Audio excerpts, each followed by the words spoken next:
When I first came in here, I would actually center with my eyes closed. It's about like centering your mind too. And sometimes you don't need a talk therapist. You need to work with your hands and just kind of see what comes out.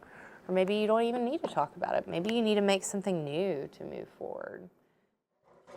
You need a hand while you got the shelves to grab onto. Yeah. I have imagined, like, you see people do the barn quilts, but I do imagine like seeing large metal ones. Yeah. And if it's helpful, we can put it up against the white wall so you can step back more. Yeah? That's a thought, yeah. Take one. Nature and nurture have always been themes in my work, so I knew I wanted to incorporate that in some way. And I said Nanu out loud.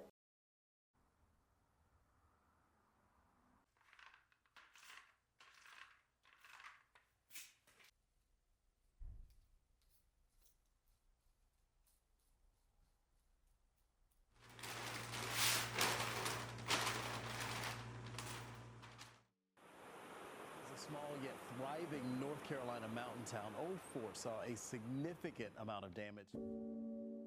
It was interesting because, we lived just a couple blocks away and we're on the creek, and we were so consumed with like watching our neighbors' houses wash down the creek that it wasn't even on my mind that something could have happened here.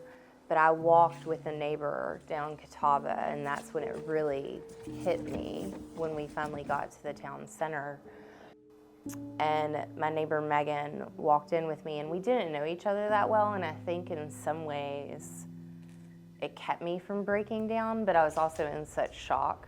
Just hearing the sound of our like rubber boots just splashing around in it. I think for me, when it really hit me was thinking about the kiln, because I just brought it in this week. It was like such a huge piece of equipment and investment in me really leaning in to my professional practice. And I hadn't even fired it yet. It just felt so devastating.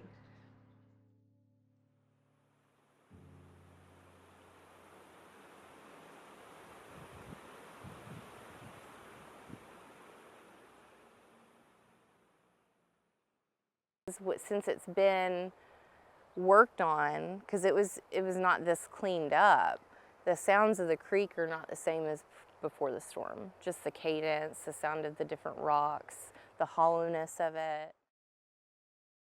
Sometimes I do try to remember what it sounded like, but it's pretty hard to, yeah. Because it's only when new people come and point it out that I'm like, oh yeah, I totally disassociate every day to get on with my day-to-day life. And I garden and look at it. I try to make the best of a shitty situation. And it's like, picking up debris off the hillside while also seeing things sprout out that nurtured itself over the winter. I didn't have to spend time with it. It was a reminder that we're gonna keep going. But when we did finally get electricity, it became clear that we needed to get everything out of the space as soon as possible. People throughout town were showing up for each other where they could. If they had an hour, they'd go help muck out. But you never really knew who's gonna show up. And when it came time for us to get out, it happened quickly. And it was like, okay, we need a truck, we need a place to put the things that we can salvage, and everything else goes on the curb, and a truck is coming to get it in like 12 hours. And 2 volunteers showed up, Tiffany and Erica, and they were people that I'd never met. And probably halfway through this process, Erica holds up the portfolio bag, and it's just leaking mud and water. And I knew that it had 20 years worth of work in it. It's something I've been carrying around, and I was just in that place of just let it go, like everything else.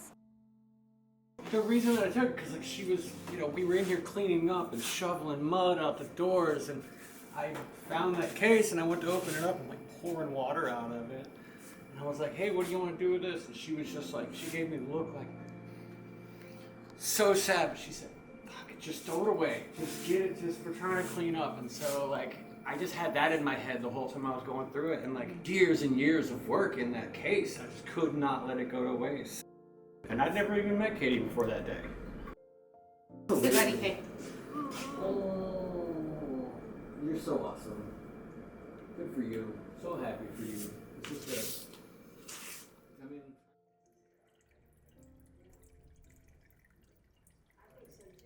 I think for me, it was a sign that I've got to do something with these pieces because I had finally let them go. And now here they are. Like, it was kind of, it was ironic, right? I was like, I have all these materials. What am I going to do with them? Am I going to continue to just hold on to them and hope that I'll make something with them one day, or do I do something with them? So it was a way for me to share part of myself with the community that they had not seen, that I wasn't willing to throw these drawings away. I carried them around, so they meant something to me. And then the figure drawings portfolio installation is one piece that tells a story about Erica, whereas the mud paintings are more about telling the story of the land. But it's interesting because then also the water is this collaborator. Like, you can see the action of the mud flinging across it, but it's also this story of preservation, this layering of time and the elements, the observer of this disaster happening, but then existing afterwards. The opening, it was great because I just got to have so many conversations with people about, in some ways it felt like a celebration that it had been a year or back. I was able to share my work in a new way. I normally would probably feel some kind of imposter syndrome, but I didn't feel that way that day. I felt excited. I thought it was important, like, that it is a present action. Like, I consider myself to be in recovery of surviving a natural disaster, in recovery in terms of my sobriety from alcohol, which I made that decision the same day that I chose the name of the show.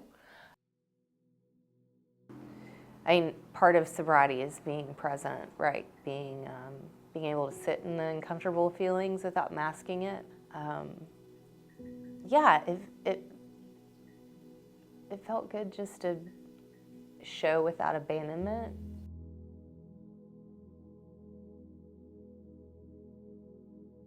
I had a decision. Am I just going to continue to carry this work? But now it's changed. Literally, its form, its state has changed because of the flood.